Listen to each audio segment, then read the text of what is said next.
For exclusive podcasts and more, sign up at patreon.com/partnersincrimemedia. This week's Law & Order Marathon winner is Catherine Brannigan-Conway of Kilcatherine, County Cork, Ireland. Catherine will get a marathon decal showing she watched 26.2 hours of her favorite crime show. To be next week's winner, sign up at lawandorderpodcast.com. I'm Kevin Flynn with Rebecca Lavoie and Chris Klemmer, and these are their stories. You think you know who did it, but you don't know who did it. Law and order, law and order, law and order.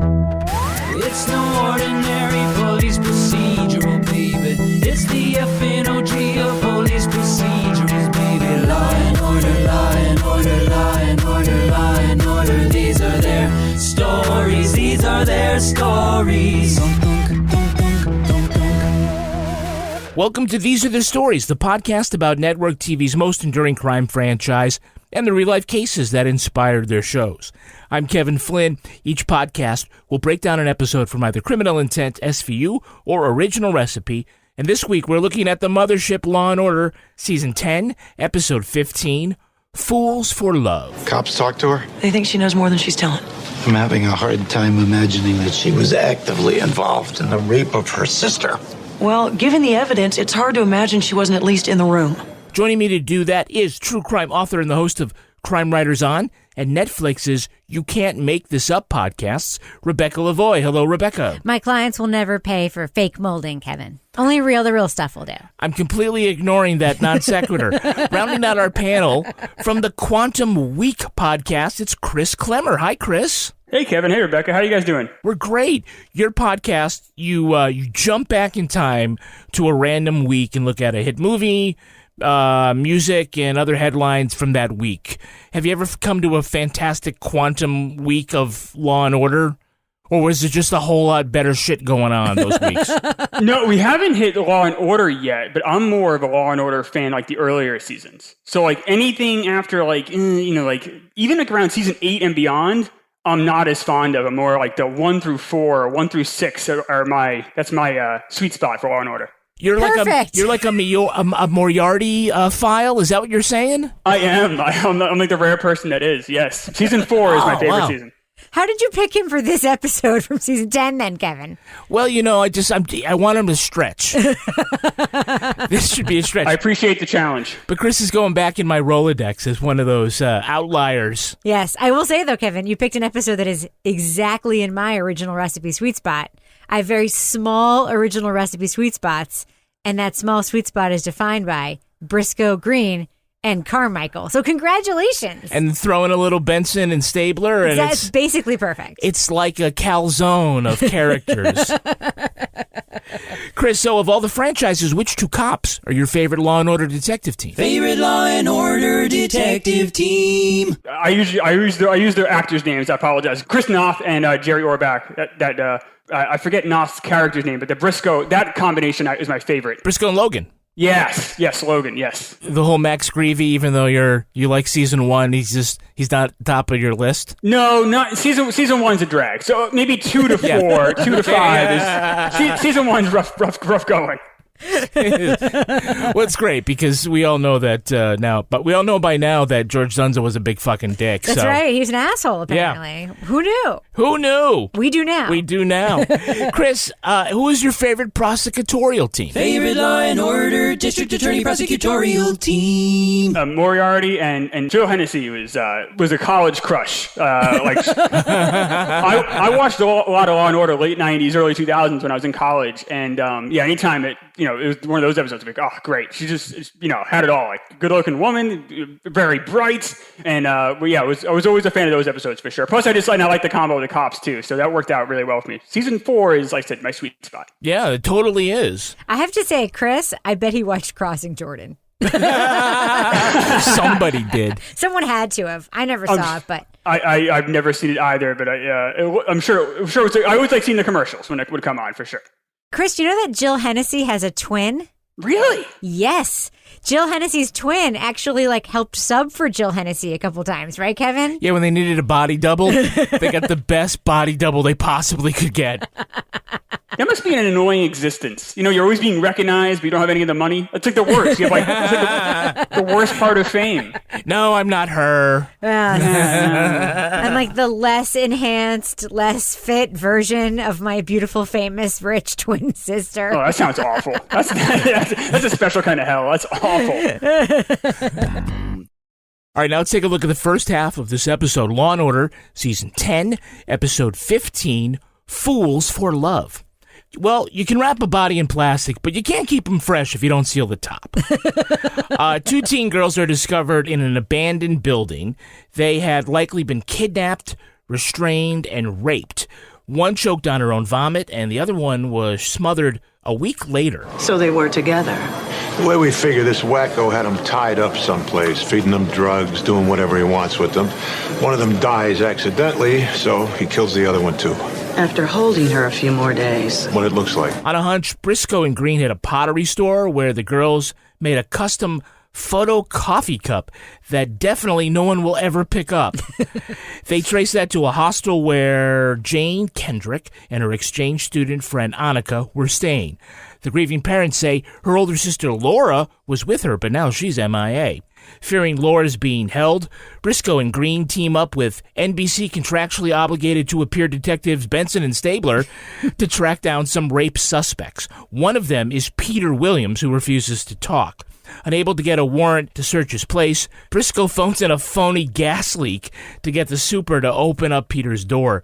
His restraints and reading material are troubling. An eyewitness to a street kidnapping fingers Peter and identifies the victim as a completely different woman, Melanie Daniels. That's when Laura turns up in the ER, drugged, beaten, and blaming Peter. And that's when the detectives arrest Peter for Jane and Annika's murders. Okay. Yes.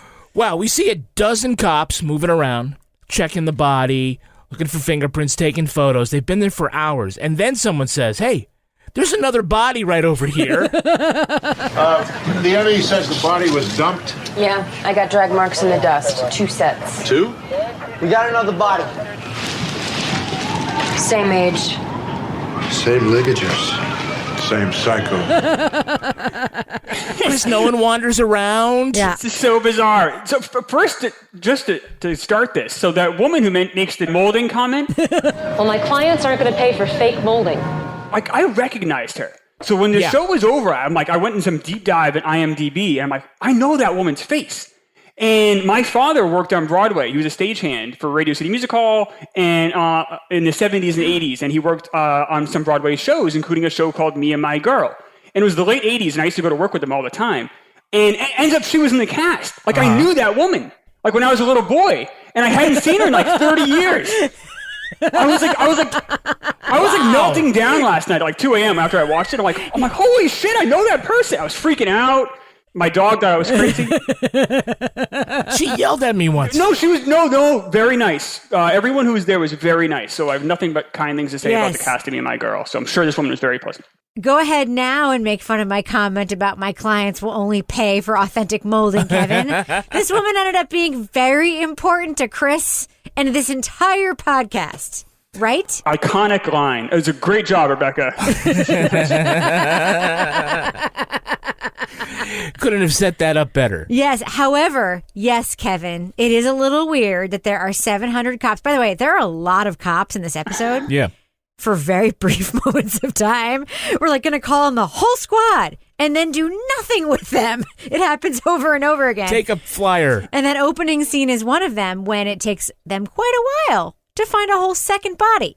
Well, they find Jane's body wrapped in see-through plastic with the head sticking out. Is this really considered getting rid of a body? I mean, I don't know.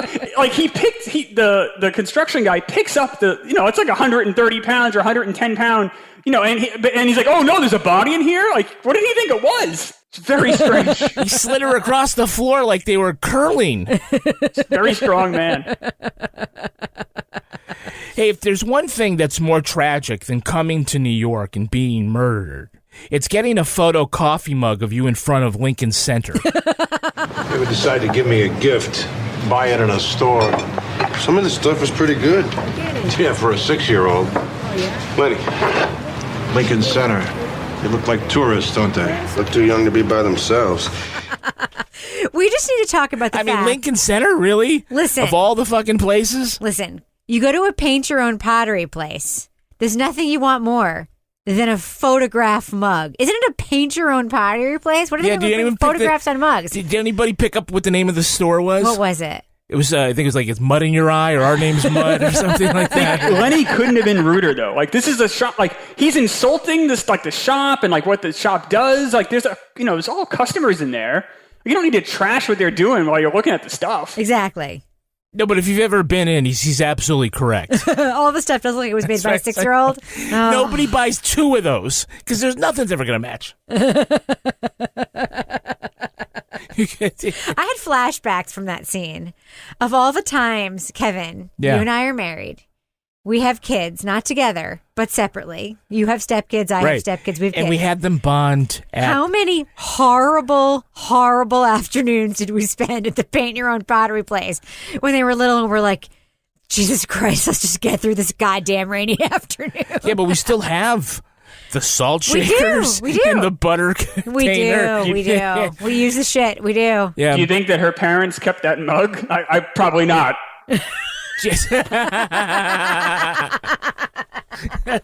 Well, at least one good thing came out of the trip, Martha. I have my new favorite coffee mug. Let's go ahead and identify this week's microaggression. Is that a new segment? Yeah. Will there be a jingle for that? Microaggression. I was thinking of microaggression. Okay. So Van Buren wants to know... No Polaroid camera? No. Who took the picture? And Briscoe says... The girl's probably waylaid some Japanese tourist. Then Green says... Japanese tourist with a Polaroid? That's right. So, Rebecca, can you name that microaggression? Would you like me to microaggression-splain that microaggression? Yeah, please tell me what that was all about. Okay, Kevin. So... Tell me the stereotype. The stereotype is that Japanese tourists in New York have very fancy cameras and not Polaroids, and they like to take pictures of anything. Well, let's... By the way... Well, let's ask somebody who did take your kid to Broadway Day when he was growing up. Chris, when you'd bump into Japanese tourists, did any of them have Polaroids, or was it all 7 Nikon cameras like we're supposed to believe? I always tried to be a good citizen, and I didn't make note of ethnicities of tourists walking around with cameras, but I believe that any camera I saw would be very nice, I'm sure. I don't remember like Polaroid being like, he said it so dismissively. Polaroids are fine. They seem kind of nice. I don't know why people are dragging on Polaroids. A lot of hostility with the cops in this episode. Very angry. We also get our crossover. We do. Crossover. Yeah, season 1, for them anyway, Benson and Stabler, looking for a February sweeps boost. You caught your guy yet? Not so you'd notice. Do you find anything? Oh, the closest thing we came up with is in Nassau County. A string of 5 unsolved rapes starting last year, stopped 3 months ago. What makes it our guy? Well, he held his victims for days. He drugged them, he raped them, then he cleaned them up before he let them go. He didn't kill them? No, but look at what you've got. Your first girl choked to death, most likely by accident. Bad break for the guy. He kills the other one to keep it quiet. Worst break for the girls. The previous episode of Law & Order was called Entitled, and that was actually a 2-part crossover, where the first part was on SVU, and then this Briscoe and Green go there, and then they come over, Cragen's over here. Basically and trying to sell the audience on watching the new rape show. Yes, exactly. Right. I'm wondering, Chris, like, if you saw this, and you weren't familiar with SVU, and you see these detectives come on, and you go, oh, I want to see more of those guys. What the hell are they even doing in this episode? They have like 3 lines each. It's no reason at all for them to be here. There's so much bizarre clutter in this episode of like some big names, because obviously SVU becomes a huge show. So like there's all these like kind of big celebrities in this episode for almost no reason. It's very strange. Well, obviously you don't know what synergy is. and Warren Littlefield was like, okay, we're getting Mariska and Maloney. Yes. Over on the set. By the way, in this season 1, both shows used the same courtroom set. Yes. Because SVU didn't have one. So they had to wait until Saturdays when Law & Order was done shooting. Nice. So they could go in and use their courtroom. You know what the spinoff I want is? What? That guy in the one store on the Upper West Side who sold that specific kind of shirt. Bought by a blonde girl around 17. May have been in with a friend. Well, that describes a hefty chunk of our clientele. Oh, man, they're dead. Look again. That guy was awesome when he was just like, they go in and they're like, oh, remember who bought this shirt? And they show him the pictures and he's like, oh my God, they're dead. He was rude and squeamish. It was amazing. Here's my question about that. I'm sorry, Kevin. I don't know where you were going. They were able to identify this shirt as being from this one store on the Upper West Side. No idea how that happened. I think a tag or something. Well, so then right? you go to the store and you see this shot, and the guy is very specific. He seems very hikery. Maybe it's like an EMS, like little like boutique-y hiking store. But then the pan out shot, it legit looks like a penny store where you would just go buy like leftover clothes from some other store. I have no idea what's happening. I want a spinoff from that guy from that store. Yeah, I think that guy was hoping that those girls would be buried in biodegradable coffins because that would be the granola thing to do. He was pretty crunchy. I loved him, though. I did. He was the best character in the whole episode. Actually, he was the second best character in the whole episode. No, I was just going to say the clothes in that store were horrible. Like, even the signage was like as low rent as you could get. It was horrible. And the clerk couldn't have been more like stuck up. Like, you think he worked at like the nicest, a Barney's or something. It's like these like nasty t-shirts on the rack. Like, what's going on here? So you know how they were able to trace like that one shirt to that one store on the Upper West Side? Right. Was another clue not like a man buying douche at a drugstore? I guess there's no point in asking. Indication of brutal sexual penetration, both vaginally and anally. Bad news, no semen. Condom? Douche. Could they just go to like the Dwayne Reeds neighborhood and be like, hey, any dudes been in here buying douche lately? I got to tell you, it's the first and last time I remember douche being brought up in an actual Law and Order episode. I don't remember that at all. You don't? What was that? That was during the Emmy. Elizabeth Rogers is talking about why there was no semen. Oh. And they were like, what, condom? And she was like, no, douche. And it was a detail that just totally went by you and apparently all of America, but not me. No, I heard it too, because they bring up the fingernails. Like, what did they forget to douche those or something? All right, let's take a look at our cast. We get to see somebody before they were famous. Before they were famous. Rebecca, who is playing Laura? Dr. Meredith Grey herself, Ellen Pompeo, highest paid woman in television history, maybe. Except for Oprah. He was so wonderful in the beginning. He listened to me when I talk, and he bought me things. But then he changed. And he would hit me, and he would tell me that I was nothing without him. This is actually Ellen Pompeo's second appearance on Law & Order, both before she was famous. Mm-hmm. She was in Season 6's Savior, where she let a man kill her whole family because her mom didn't like her boyfriend. True story. So between this episode and that episode, she was the obvious choice to play cold-blooded psycho Meredith Grey on Grey's Anatomy. Yes. Look, in October, Ellen welcomed her third child. Yeah. 3-year-old Eli. She's making $20 million a year. She does not have time to be pregnant herself. So fun fact about Ellen Pompeo. Yeah. I don't know if you know this, Kevin, but she is known in Hollywood as being one of the shrewdest female lead negotiators, like in TV history. Like when she found out that Patrick Dempsey was making more money than her in a show named after the character she was playing. But she doesn't have that thing. Well, she has it now. She got it in the form the thing is a penis. But she has it in the form of a big giant check. Oh, okay. But she has agreed to continue doing the show, but for a tremendous amount of money. And she's basically stood up for she's paved the way for all of these other women who have parts in shows that are important. Tracee Ellis Ross, all these other women who the shows wouldn't happen without them. To do the same thing, the production will shut down if you don't show up, and for that, I really commend her. Well, first off, just the actress, Ellen, she's really, like you were saying, she's really shrewd. She's really sharp. You see a lot of TV actors get a big ego and they leave the show after 5 or 6 years, and she's stuck it out, and because she knew, as long as the show keeps going and I'm the only constant, I'm going to get a huge payday. Anthony Edwards did the same thing with ER, but even he left. And you said it's named after her. So she's going nowhere. And she just, now she's, like you said, she's one of the richest women in TV history. Her, Lucille Ball, Oprah, that's a small group. And she's right there. And she's very good in this episode. Let's be real. She's good. You could see why she would be cast as a lead in a future drama from her performance as a ingenue / victim / psychopath in this episode. She shows the full range. She has range, exactly. Craziest character ever. Like, I don't know how you even play that. Like, I was like watching, like, I kind of felt she did the best she could. I just don't know how you make it, because you're basically turning on a dime every like 3 minutes. It's very strange. Strange editing. Let's be real. We have some repeat offenders. Repeat offender. In the role of the pottery shop employee is stage actress Jennifer Mudge. I'm sorry, I'd like to help, but I don't recognize them. Of course, people don't always look the same when... Yeah. We saw her as one of the 2 dueling TV anchors in season 20's Anchors Away. Oh, I love that episode. Amber Hunt was on that podcast with us, and she's got a new podcast coming out. She does. Yeah, also we have Craig Walker as the landlord. Okay, they checked in 6 weeks ago, paid 2 months in advance. We saw him in SVU Season 13. Official story. He was the alcoholic army guard who was going to testify against the defense contractor, but mysteriously drank himself to death inside a locked hotel room.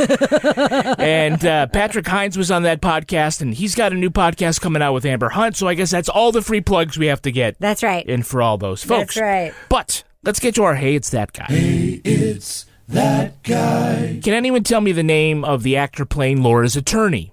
Oh, that guy? That guy. That guy looks like a funeral director?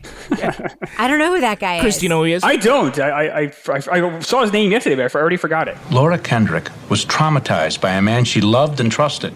Now, I'm not going to subject her to a grilling unless you give her immunity. That's Tom Adorcian, 7 Law & Order appearances. He's best known for his character Agamemnon Bushmalis in the HBO prison drama Oz. Oh, with Chris Maloney. Yeah, before being incarcerated, his character had a fascination with digging tunnels, which comes in super handy. Yeah, that seems right. In jail. So, what are the other 2 cast members from Oz that are in this episode? Chris, do you know them? Obviously, like I said, Maloney, and then, I don't know, who is he? Who is the third? J.K. Simmons. Really? Oh, that's who was right. the big bad. Yeah. So Maloney's character had Simmons' character killed by proxy when he secretly switched out the actor's prop knife with a real one during a prison staging of Macbeth. Uh-huh. So it's a very complicated way of just saying, if you had a real knife, why didn't you just fucking stab the guy? That's true. Why do you got to make your prison lover accidentally stab him in a, I don't know. Yeah, I mean, that seems more efficient. Okay, guys, who needs the Constitution when you have Con Ed? You got a quarter? Use my cell. No, not for this call. So to set the scene, Briscoe and Green can't get a warrant to get into Peter's apartment when he's not there. Yep. Briscoe has this right out of Morgan Freeman and Seven. We're going to pretend to drop a dime. And they call in a gas leak so that they could, get access to the apartment. Hi. And we saw your trucks. Something going on? Got a phone report of a gas leak. Yeah, you need any help? Not registering anything on the meter. About to check the basement. You want us to nose around upstairs? Can't hurt. Rebecca, you thought that was pretty clever. I thought it was an amazing violation of Peter's constitutional rights.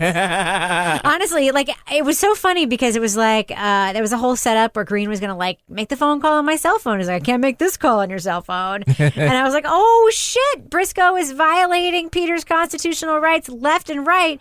And then AVB, Anita Van Buren, is just like, we'll have to talk about that later. They don't care. They just don't care about violating people's constitutional rights. They just don't care. Chris, you're not that woke. You thought this was just fine, right? You thought it was fun. I was aghast. I really was. I was like, what are you doing? You can't. No, Peter is the biggest scumbag who ever lived. He's up there. At least, in the argument. So I have no problem with, but you can't do that. You can't. What if that happened to us? We come home and the cops are in our, cops in Con Ed are, smelling for gas, looking through our bookcase. You can't do that. I don't even have gas. I know. I have a question. Yeah. Whatever happened to the second rape suspect? Remember they called in the whole squad? And it was like, we're going to go after Peter and the other guy? Benson Stabler. Put Peter Williams on around-the-clock surveillance. Cragen's pulling in extra manpower. Briscoe Green, pick up Laura Kendrick's trail, starting at the hostel.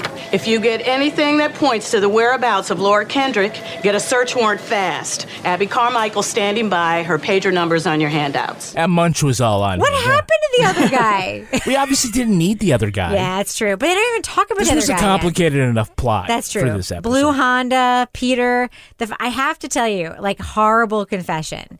All right. When Peter opened the door, when they first went to talk to him, and he came out in the hallway, I thought, it can't be him. He's too good looking. Is that wrong? No. Is it wrong that I felt that way? Yes. And then immediately when they did that illegal search of his house, and I was like, oh, but he has those creepy books, though.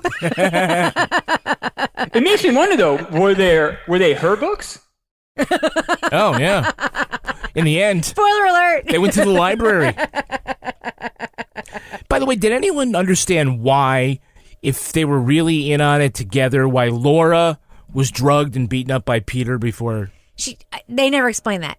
They never explained where it happened to the second rapist suspect. They never explained why Briscoe and Green go to talk to Carmichael and they're chasing her out of a bodega. Maybe he was with the missing girl who was maybe with the two dead girls. I can't take that to a judge. We can make it sound more definite.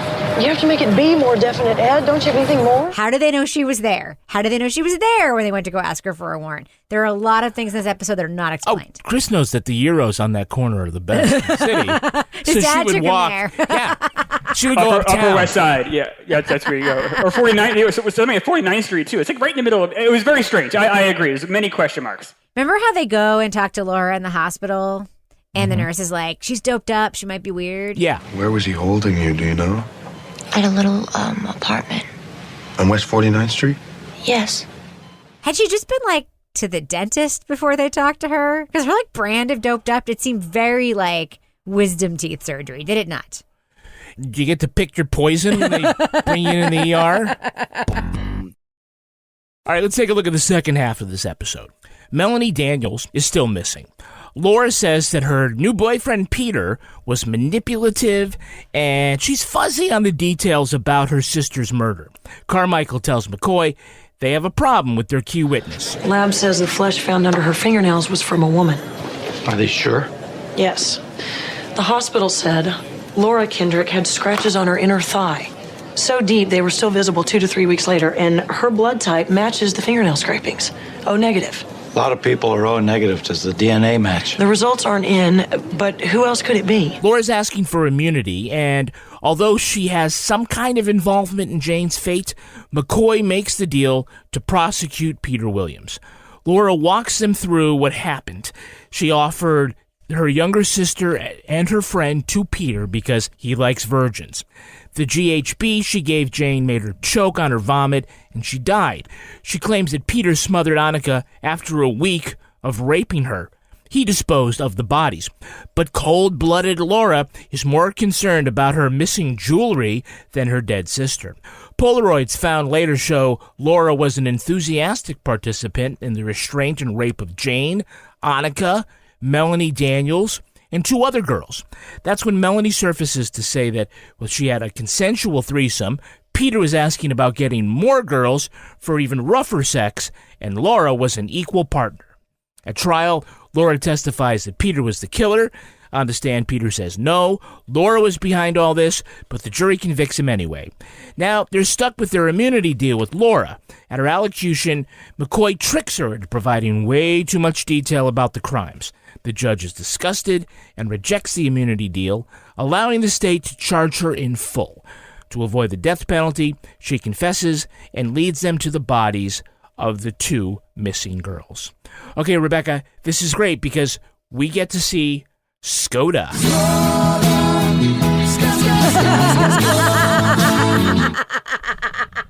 That's new. That's new. You like that one? Nicely done, Kevin. That's brand new. Good Very job. For him, everything is classic case of ... Classic case. Predator zeroes in on a vulnerable woman, twists her around till she doesn't know which end's up. She knew him for 6 weeks. How vulnerable was she? Nothing to do with that. Given the right combination of his skill and her self-esteem problems, you can do it in 6 days. Good. Until it isn't. Yes. He's like, well, she could be faking it. Yes. Can I just say one thing about Skoda? Yeah. There was a very conspicuous moment in this episode where he's talking to Laura and his hand comes into the frame and he's wearing a wedding ring. Yeah. And I was so jealous of his wife. Of who?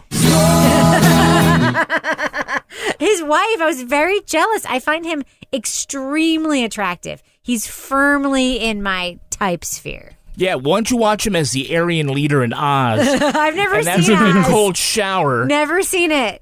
Just don't. Listen, I watched him throw a symbol at a boy's head, and I still loved him. You're right, dragging or rushing. But even Schiff is pissed off, Chris. She's a monster. Not necessarily. Could have been a one-shot thing. You ever give a straight answer? Might as well consult a phrenologist. J.K. Simmons is one of my favorite actors, and you guys are much more familiar with Law and Order, obviously, than I am, than really probably anybody in the world is. But is he always this terrible of a psychiatrist? No, this is horrible. I mean, is he known for ineptitude? No, and Laura's just that good. That's the thing. That's the whole point here, is that she was able... This is my question about Laura generally. Yeah. How can she fool Skoda for a whole session... And then she can't hold it together for 5 fucking minutes when they're walking through that apartment with a video camera. How can she be so empathetic and believable for that session? And then literally she's on the stand for 2 seconds. She's like, yeah, I was turned on by my sister's rape. How can that be? How can that be? Skoda literally says, anyone can be a monster once. I was like, what?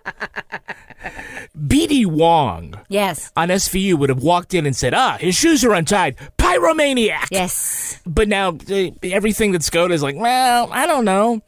Maybe I'm wrong. I have a note. How is he employed? I have a note about that scene. Yeah.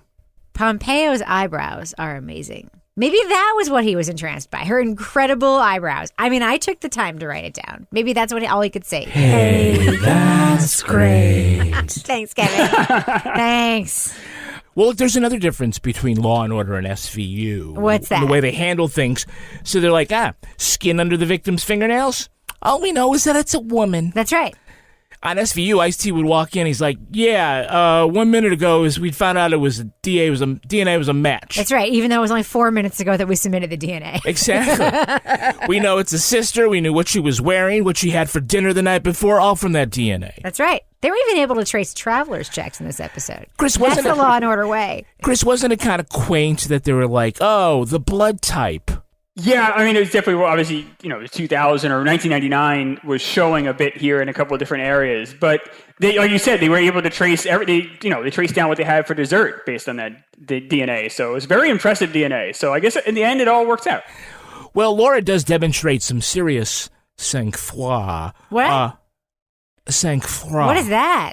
That's French for cold blood. Oh, she's cold as ice, man. Yeah. Look at my notes. I said she's cold as ice. She is a cold-hearted snake, guys. I literally wrote that in my notes. Yeah, I think Paula Abdul wrote that before you did. But So she's walking through the crime scene with the police, and they get to the thing about the bracelet.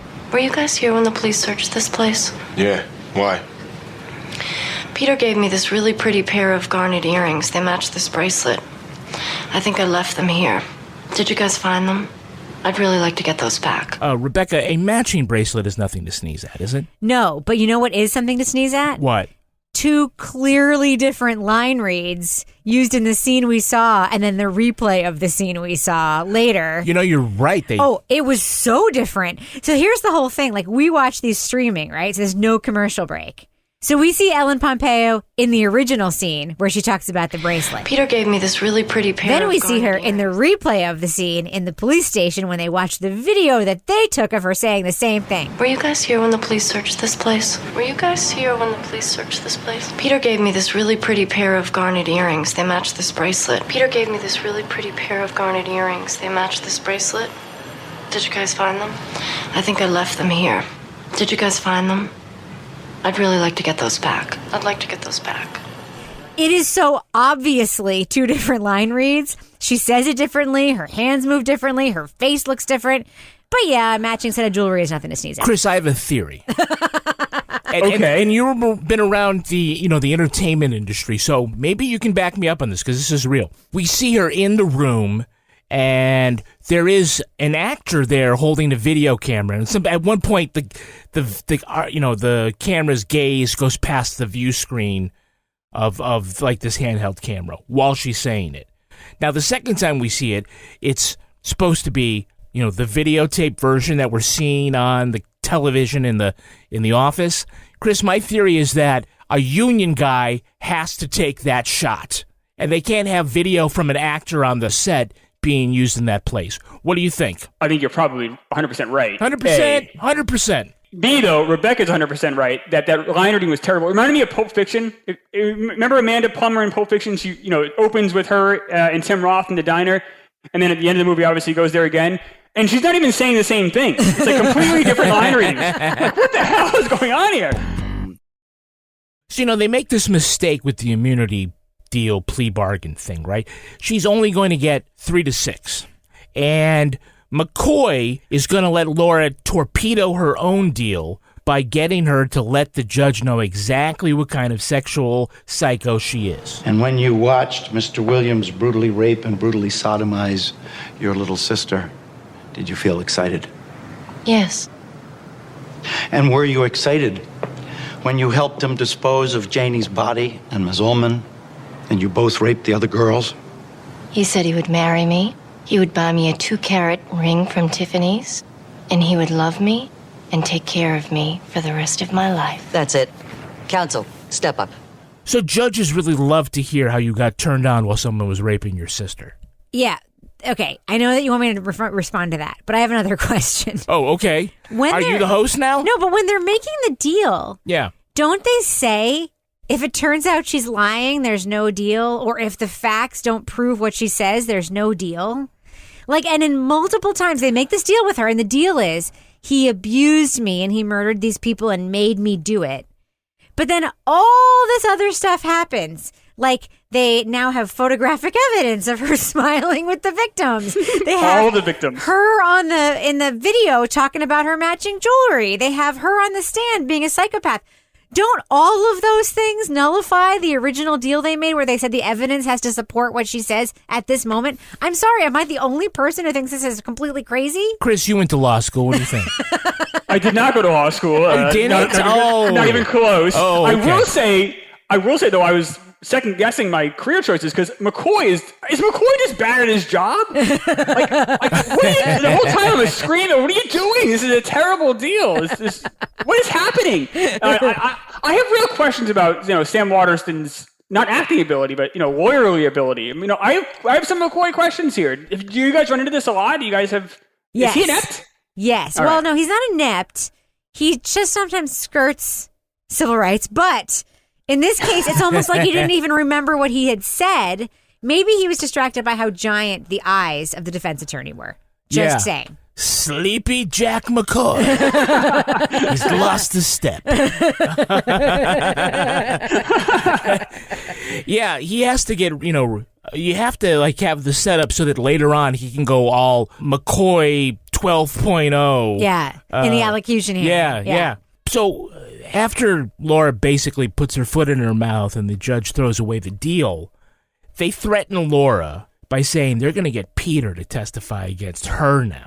This is, by the way, the same guy they just convicted of these murders. It's kind of like, well, wait a second. But he hasn't been sentenced yet. So that's the whole thing. They're going to use his sentencing as leverage to make him get out of the death penalty. And they know that he will testify against her, by the way, in a year when they've already sentenced him. None of it makes any sense. Chris, I know, when you were in law school, that you could probably anticipate what Peter's defense attorney would say. The actual fuck now? You're coming to say, can he testify against her after you just convicted him of the same very crime? Right, exactly. I would say that the Agamemnon from Oz would tear Peter apart on the stand on cross-examination. Yeah. Why did Laura's lawyer, he was a pretty good lawyer, I thought, up until that last scene, the allocution, and then he didn't object once. Wouldn't any lawyer be like, whoa, hold up, she doesn't need to answer that? Or he just sits there on his hands, he lets her basically, sink herself. I was shocked. There was one objection up top, and there wasn't a single one the rest of the scene. It was very odd. Even the judge is like, whoa. Come here, guys. Let's talk about this. Totally agree. Even a psychopath deserves her civil rights. Hey, maybe she freaked him out, too. Yeah. Like, shit, I made a mistake taking her on as a client. God, can we just talk about those poor parents? A, their daughter's dead. B, they find out their other daughter's a psychopath, which, by the way, how did they not know that before? Just saying. And where did they go for like 2 months? That their kids were just like traveling around and they had no idea where they were. Where did they go? They didn't seem particularly exotic to me. Like, where the hell were they? Nothing like driving up from Baltimore so that somebody else can tell you your kids are dead. I have another logistical question. All right. These two girls were allegedly killed a week apart. Yeah. Didn't those two bodies look incredibly fresh? Well, they were wrapped in plastic. All right, let's take a look at the real-life story that inspired this episode. It's time for Rip from the Headlines. You think you know who did it. You think you know who did it. But you don't know who did it. You don't know who did it. Rip from the Headlines. This episode is based on the disturbing murder of Ontario teenager Tammy Homolka by her older sister and her boyfriend. Paul Bernardo told Karla Homolka he was obsessed with her 15-year-old sister, making Karla pretend to be Tammy when they had sex. On more than one occasion, the couple plied Tammy with booze and sedatives, then raped her while she was passed out. On Christmas Eve 1990, the drugged teen began to choke on her own vomit and couldn't be revived. Her death was initially ruled an accident. The couple continued their sadistic crime spree. Paul would hunt for teenagers to rape. Twice, they kidnapped a young girl, kept her tied in their basement, and videotaped themselves torturing her before killing her. Police matched Paul's DNA to a series of unconnected rapes outside Toronto from the 1980s. For a lighter sentence, Karla testified about the murders and Paul's rape of 30 women. Paul Bernardo was sentenced to life in prison, but those videotapes showing the couple as equal participants were kept secret from prosecutors, who said they never would have agreed to a plea bargain if they knew Karla Homolka's true roles in the crimes.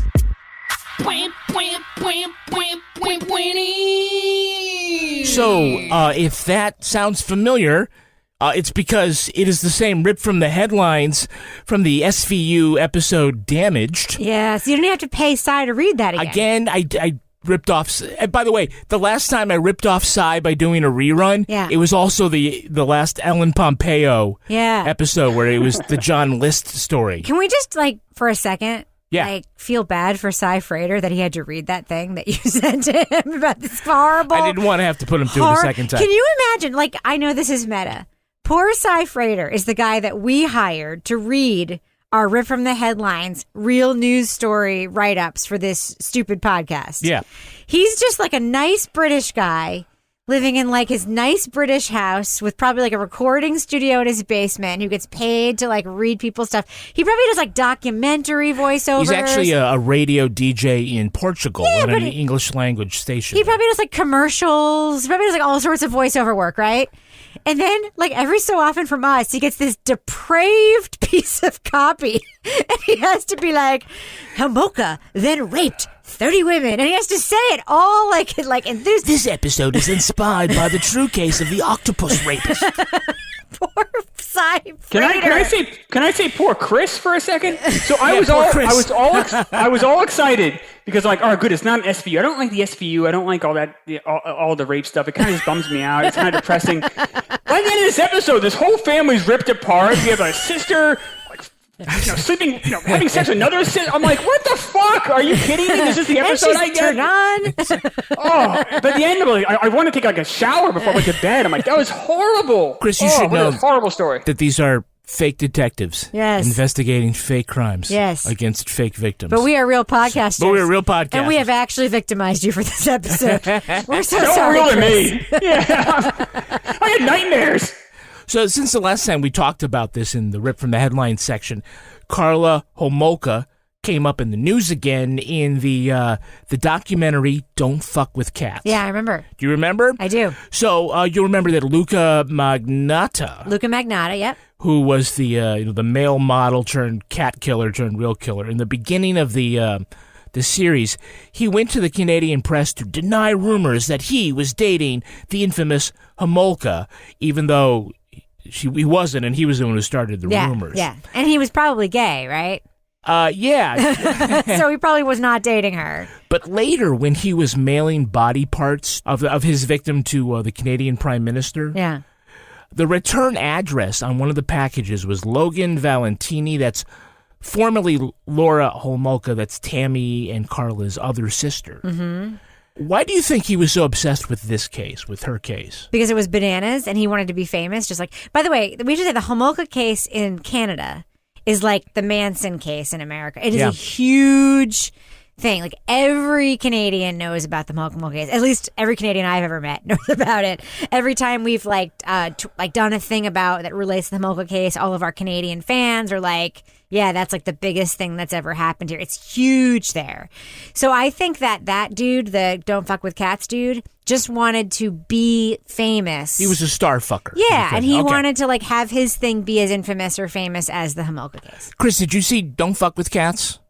I have. I don't like even the idea of animals being hurt at all. Really makes me. I have 2 dogs. I cannot deal with it. You can tap out, no sweat. But yeah, like Chris, you're right. You're right. You're right. Yeah. Don't do it. Don't do it.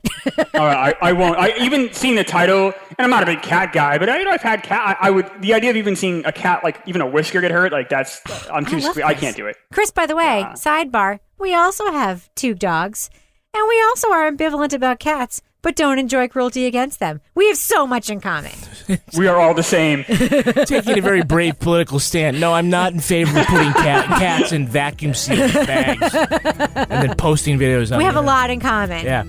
So, not that long ago, it was reported that Karla, who was living under a new name, that her husband and her 3 children, they all moved to Montreal, and she volunteers at an elementary school. Chris, if she was cheap enough, would you let her watch your kids? No, I don't have kids, and I wouldn't let them watch anything. I wouldn't let them watch the lamps in my house. No, absolutely not. 0.0%. No. Well, that's going to do it for us. We want to thank our guest, Chris Klemmer. Chris, where can our listeners follow you online? You can get me at Q Week Chris, and Quantum Week is available pretty much everywhere. Check it. We have a good episode coming out on Boogie Nights. So we talk like 1997 and like movies in and around 1997, and we promise we won't kill any cats in the episode. That's something we can't always guarantee on SVU. I am 100% going to download that episode to hear what they have to say about Roller Girl. 100%. Chris, you've got me as a fan. I am all in. Rebecca, how can our listeners follow you? You can follow me on Twitter or Instagram at Reb Lavoie. And you can track me on Twitter at Kevin P. Flynn. You can also tweet to us at Law & Order Pod or follow us on Instagram at These Are Their Stories Podcast. Our newsreader was Cy Frater. Our theme music was composed and performed by Uncanny Valleys. Line editing by Henry Lavoie. Content assistance from Travis Roy. Lily Flynn handles promotions. To get ad-free episodes of These Are Their Stories a week early, sign up for Stitcher Premium. All clips in this podcast were used in compliance with the U.S. Copyrights Act fair use exemption for criticism and commentary. Special thanks to the elite squad of the Law & Order Wiki community for preserving the evidence. Go to lawandorderpodcast.com and sign up for our newsletter for a chance to be our next Law & Order Marathon winner. These Are the Stories was recorded in the Yoga Loft above the Bodega in Bay St. Louis, Mississippi studio and is a production of Partners in Crime Media.